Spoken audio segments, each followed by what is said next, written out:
Ada apa dengan bulan Sya'ban? Sampai Nabi ta minta, Fuang, kami minta keberkahan di bulan Rajab ini, kami minta keberkahan di bulan Sya'ban ini.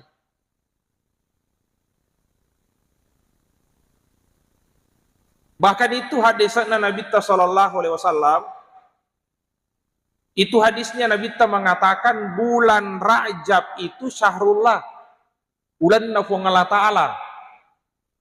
Bulan Sya'ban itu sahri, bulanku nasa Nabi sallallahu alaihi wasallam.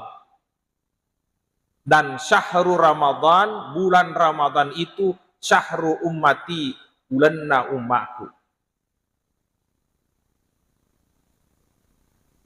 Jadi bulan Sya'ban ini nasa Nabi syahri, bulanna Nabi sallallahu alaihi wasallam.